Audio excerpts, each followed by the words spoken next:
What's up, guys? I promise I'm going to go back to gameplay tomorrow, but this is just something I've wanted to talk about. It's about indie games. I see a lot of hate towards indie games lately.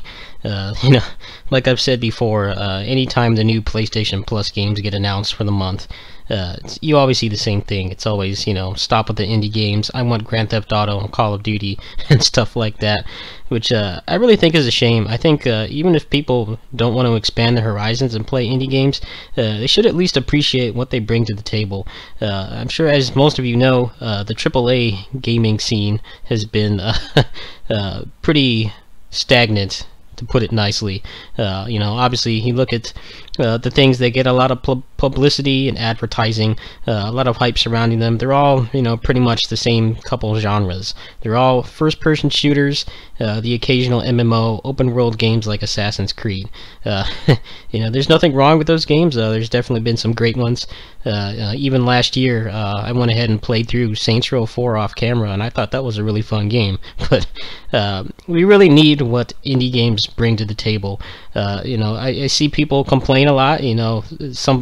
2D platformer gets announced and everyone says, oh god, not another 2D platformer. When is something else? But honestly, the reason why there's so many of those is not necessarily because the indie developers don't have any other ideas. It's because they know that there is a demand for those. I've been gaming for 25 years, and I remember when stuff like Mario and Metroid and Mega Man, those were considered AAA titles back then. Those were like the biggest blockbusters, like the thing that you would walk to a friend's house for an hour to play. And obviously, the people like me who grew up with those games are all in their 20s or 30s now, and there's a big market for stuff like that. There's plenty of people like me who like a more niche-oriented games. Although, like I said, back in, I'd say up to about maybe the start of the new millennium, that's when those games started to become more niche. It's just, I don't really know what the point of this video is. It's just, if you watch some of the videos that I put up, I know the indie stuff that I put up is not too popular. I can put up a Muso video and get like 4 times the views of, when I cover some random indie game. I guess just the message of this is to give indie games a chance.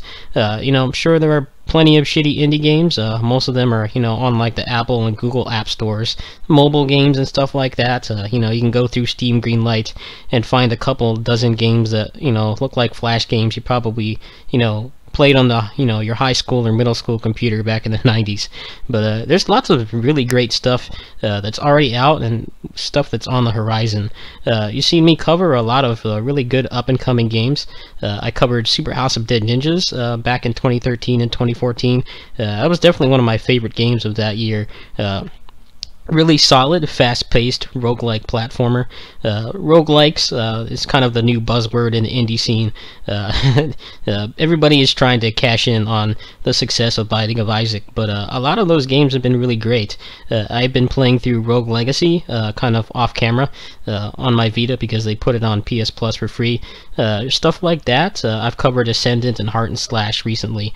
It's just, even if you don't really like the stuff that I put up, even if you have a negative stigma towards indie games, just on the basis of what, a lot of more closed-minded people say on the internet all the time, you should really give those games a chance. Like I said, you do have to be careful. There are lots of shitty indie games. It's no different than AAA games. It's just, indie games are pretty much like coming out at a 10-to-1 ratio with AAA games, which is kind of what's going on with the PS4. There's a lot of unrest with people who bought PS4s and Xbox Ones because there's like, you can count the AAA games on, your fingers and toes, and, there's like 10 indie games a week. But go ahead and give those games a chance.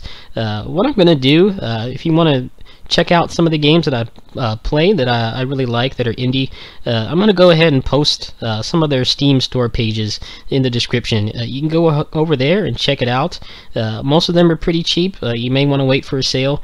Devil's Dare, as you can see in the upper left hand corner of this game, I think it sells, like the base price is like $12.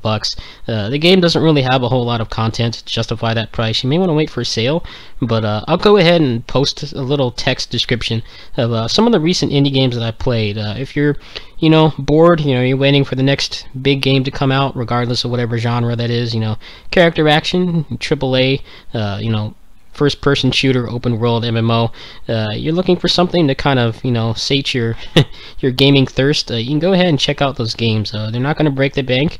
Most of them have pretty beastly replay value, so just try to expand your horizons a little bit. Like I said, you do have to be careful, but there's a lot of really great stuff out there that kind of goes overshadowed or unknown. I do my best to give those games more reach and exposure, but I'm a pretty small channel in YouTube standards these days. 4,000 subscribers is not a whole lot, even just in the gaming section or sub community. But go ahead and check out those games. I'm going to be covering some more of those probably while I'm on vacation, because I may or may not have access to a lot of my other stuff while I'm there.